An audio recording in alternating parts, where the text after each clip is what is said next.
اپنے گھروں میں آرام سے بیٹھیں گے۔ بلال حبشی کا واقعہ دیکھو، بلال حبشی کا عشق دیکھو، ان کا ایمان لانا دیکھو، ان کا اسلام لانا دیکھو۔ انہوں نے ایمان چھپا کے رکھا تھا، مگر جب ایک مسلمان بھائی پر آج آئی تو اپنا ایمان ظاہر کر دیا۔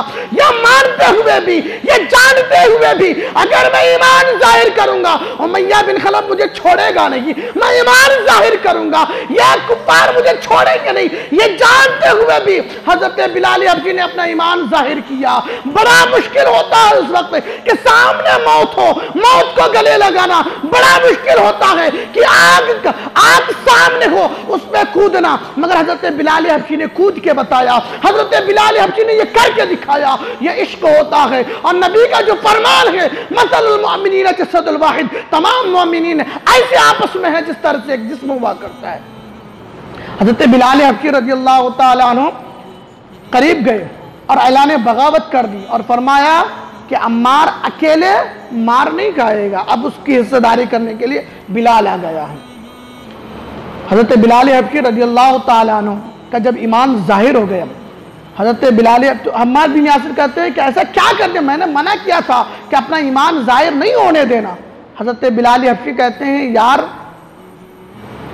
نبی کے عشق میں مار کھانے میں بھی بہت مزہ آتا ہے، وہ ایمان ہی کیا، وہ محبت اور عشق کی ہی کیا جس میں جفا نہ ہو۔ اور علامہ اقبال فرماتے ہیں جفا جو عشق میں نہ ہو تو وہ جفا ہی کیا، محبت میں اگر ستم نہ ہو تو وہ مزہ ہی کیا۔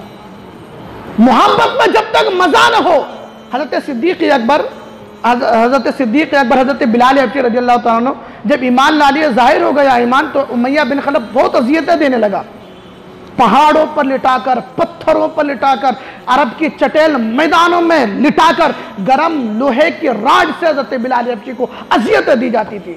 حضرت بلال حبشی چیختے اور پکارتے نہیں، مگر جب شدت کی درد ہوتی، جب شدید زخم ہو جاتا، جب درد زیادہ ہونے لگتا، اماں ابا نہیں کہتے، فرماتے احد احد احد کا ذکر کرتے کہ وحدہ لا شریک یکی ہے، وہ خدا ہے جس کا کوئی شریک نہیں ہے۔ اس وقت بھی حضرت جب خاموش رہتے، جب پین زخم بڑھ جاتا تو احد احد کا ذکر کرتے۔ امیہ بن خلف پھر مارتا، حضرت صدیق اکبر جا رہے ہیں، حضرت صدیق اکبر رضی اللہ تعالیٰ نے کہا کہ یار بلال اپنا ایمان ظاہر کر دیا، اچھا نہیں کیا، تو تیرے پر ظلم و ستم ہو رہے ہیں۔ تو انہوں نے کہا حضرت بلال حبشی کو مشورہ دیا کہ بلال تو اپنے دل میں ذکر کر لیا کر، احد احد جو ذکر کرتا اپنے دل میں ذکر کر لیا کر۔ حضرت بلال حبشی رضی اللہ تعالیٰ عنہ 2 دن تک دل میں ذکر کرتے رہے، امیہ بن خلف نے نہیں مارا۔ حضرت بلال حبشی کہنے لگے یار یہ کیسی محبت ہے، مزہ ہی نہیں آ رہا مجھے ذکر کرنے میں، یہ مجھے مزہ ہی نہیں آ رہا، یہ 2 دن ہو گئے نبی کے نام پر میں نے مار نہیں کھائی، 2 دن ہو گئے، میں نبی کی محبت کا جو محبت جو دل میں آتی ہے اس میں لذت باقی نہیں رہی ہے۔ پھر حضرت بلال حبشی تیسرے دن پھر زور زور سے احد احد کا ذکر کرتے ہیں اور کہتے ہیں جب پھر امیہ بن خلف نے مارا تو حضرت صدیق اکبر نے کہا منع کیا تھا کہ زور زور سے مت کر، زور زور سے ذکر مت کر، دل میں کر لیا کر۔ حضرت بلال حبشی کہا تھا بے صدیق میں نے 2 دن تک میں نے کیا، اس ذکر میں مزہ نہیں آیا، جب سے میں نے ذکر کیا امیہ نے مارا مجھے بہت مزہ آتا ہے۔ یہ عشق ہوتے ہیں، یہ عشق والوں کی پہچان ہے، اور ایسے عاشقوں کو آج نہیں کل بھی تذکرے ہوتے تھے، قیامت تک بھی تذکرے ہوتے رہیں گے۔ ایسا ہم میں کون ہے جو عاشق ہے کوئی بھی نہیں کہہ سکتا۔ نبی کے نام پر کوئی مار کھا سکتا ہے؟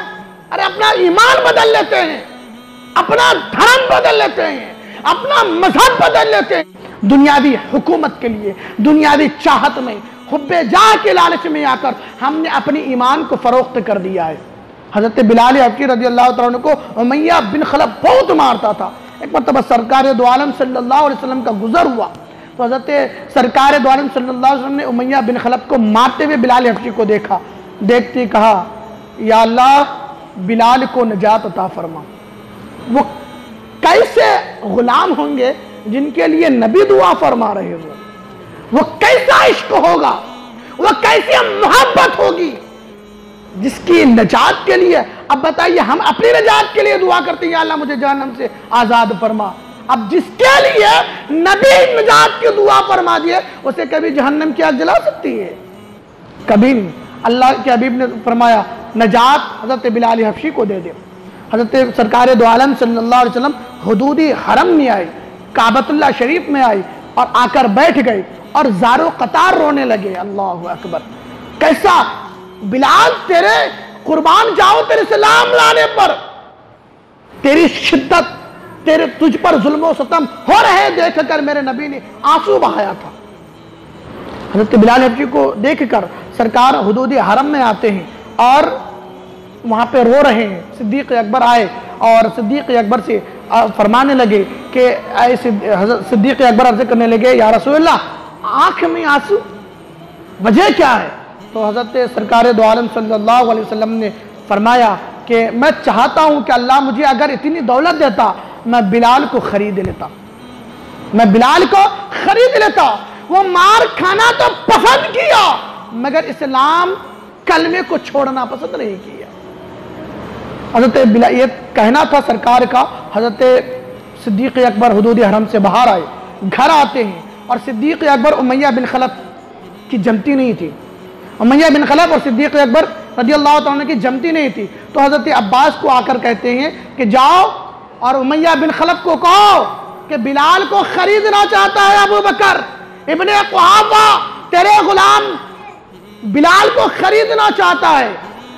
حضرت بلال حبشی رضی اللہ تعالیٰ کو خریدنے کے لیے حضرت عباس اور حضرت صدیق اکبر جا رہے ہیں۔ واہ رے بلال، تجھ پہ قربان، تجھے خریدنے کے لیے حکم دیا گیا، نبی کا حکم تھا، نبی کا، خریدنے جا رہے ہیں خلیفہ اول۔ حضرت صدیق اکبر گئے اور دیکھ کر امیہ بن خلف جیسے صدیق اکبر دیکھا آگ بگولا ہو گیا اور کہا تم خریدنا چاہتے ہو بلال کو؟ کہا ہاں خریدوں گا۔ کہا کہ منہ مانگا انعام لوں گا، منہ مانگی قیمت لوں گا۔ حضرت صدیق اکبر کہتے ہیں جتنی چاہے اتنی مانگ لے، میں دینے کے لیے تیار ہوں۔ حضرت صدیق اکبر سے کہا کہ تمہارے پاس خوبصورت ایک غلام ہے جو رومی غلام ہے، وہ چاہیے، 2 لونڈیاں چاہیے، میں نے بلال کو 50 دینار میں خریدا تھا، اب اس کا منافع کما کے میں 2000 دینار میں تمہیں بلال کو بیچوں گا، راضی ہو؟ صدیق اکبر کہنے لگے یہ تو بہت تھوڑی بات کر دی، تو نے بہت تھوڑا قیمت مانگا ہے۔ اگر میں روم کا بادشاہ ہوتا، اگر تو بلال کو لینے کے لیے میری سلطنت مانگتا، میں سلطنت دینے کے لیے تیار تھا، میں بادشاہ تجھے دینے کے لیے تیار تھا، تو نے تو 2000 دینار مانگے ہیں، ایک رومی غلام مانگا ہے، 2 لونڈیاں مانگی ہے، میں دینے کے لیے تیار ہوں۔ سودا ہو گیا، حضرت بلال ادھر آ گئے۔ حضرت بلال کو دینے کے بعد امیہ کھٹا کر ہنسنے لگا اور کہا کہ صدیق تو نے بڑا نقصان کیا، بڑا خسارہ کیا اپنے آپ کا، تو تاجر ہے، تو اتنا بڑا مکے کا تاجر ہے، تجھے ماتا پتا نہیں تجارت کس طرح کی جاتی ہے؟ صدیق اکبر نے کہا کہ تجھے معلوم نہیں تجارت کس طریقے سے کی جاتی ہے، تجارت کرنا ہے، میرے نبی کا کلمہ پڑھ لے، معلوم چل جائے گا اس میں کتنا نفع ہے۔ تو کافر ہے، تو جان نہیں سکتا کہ میں نے جو بلال کو خریدا ہے یہ کتنا بڑا سودا ہے اور میں نے کتنا نفع کمایا ہے۔ صدیق اکبر نے جیسے حضرت بلال کو خریدا، خرید کر روانہ ہو رہے ہیں تو حضرت بلال حبشی کہتے جلدی چلو، جلدی چلو، مجھے سرکار کے دربار میں لے چلو۔ صدیق اکبر کہنے لگتے ہیں بلال اتنی بھی جلدی کیا ہے، اتنی بھی جلدی کیا ہے، تھوڑی دیر رک کر چلتے ہیں۔ نہیں، میرے سرکار کی بارگاہ میں لے چلو، سرکار کی بارگاہ میں لے چلو۔ صدیق اکبر کہنے لگے میں نے میرے نبی کو تیرے لیے حدود حرم میں روتے ہوئے دیکھا ہے، تمہارے کپڑے پھٹے پرانے ہیں، تمہارے بال بکھرے ہوئے ہیں، تمہارے زخم لگے ہوئے ہیں، اگر اس حالت میں میرے نبی تجھے دیکھیں گے اور زیادہ غمزدہ ہو جائیں گے۔ حضرت صدیق اکبر، ان ظالموں کو سوچنا چاہیے، اسلام امن کا درس دیتا ہے، اسلام امن کی جگہ امن کا درس دیتا ہے اور غیرت کی جگہ غیرت کا درس دیتا ہے۔ امن کی جگہ غیرت والی بات نہیں، اور امن کی جگہ غیرت والی بات نہیں، اور غیرت کی جگہ امن والی بات نہیں۔ اسلام دو رخ کا نام اسلام نہیں ہے، جو جہاں پہ ہے اسی کا نام اسلام ہے۔ حضرت بلال حبشی پر ظلم ہو رہے تھے، کفار مکے کی آتنکوادی مسلمانوں پر ظلم و ستم کر رہے تھے، تو حضرت صدیق اکبر کو حضرت بلال حبشی رضی اللہ تعالیٰ عنہ کو صدیق اکبر کہتے ہیں کہ نہیں سرکار کے بارگاہ میں یوں نہیں جانا، تو نبی کے دیدار کے لیے جا رہا ہے، چل پہلے میرے گھر چلا، میں تجھے سنوار دوں، تجھے سجاؤں، تجھے تیرے زلفوں کو سنواروں، میں تجھے امامہ پہناؤں۔ حضرت صدیق اکبر اپنے گھر لے جاتے ہیں۔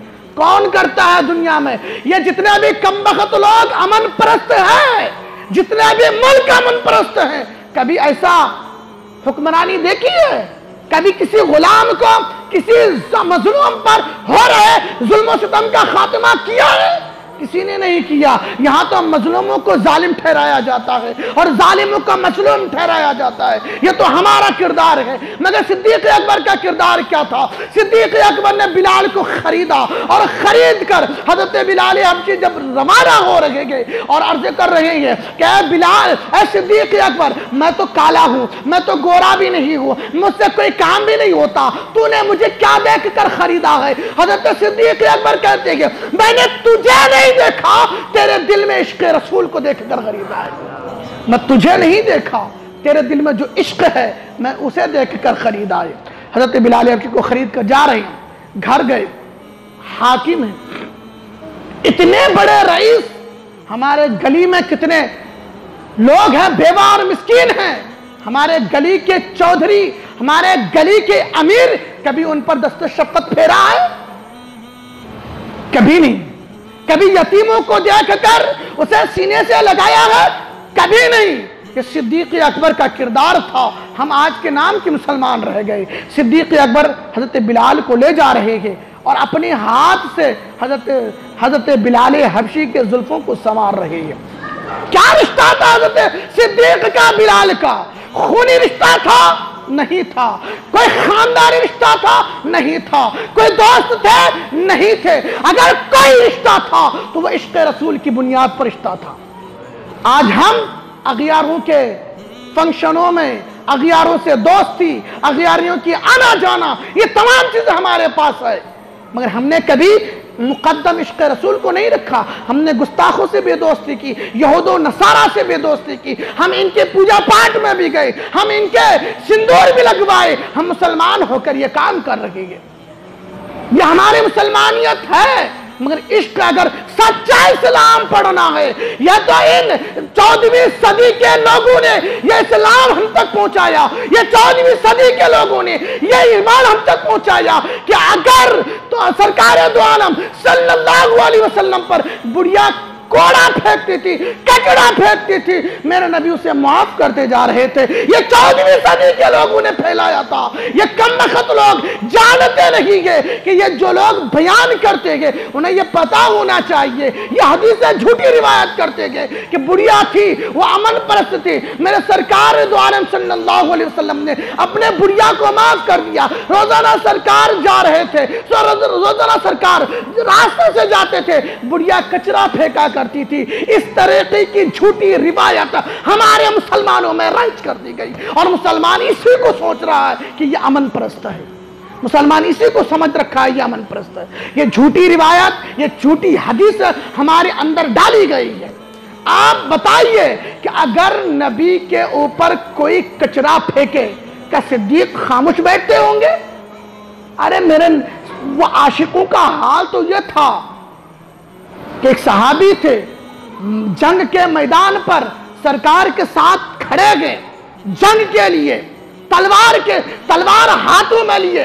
ہم تو جہاد کے نام سے ڈرتے ہیں، ہمیں جہاد کے نام سے، لفظ جہاد سے ہمیں پریشانی ہوتی ہے، مگر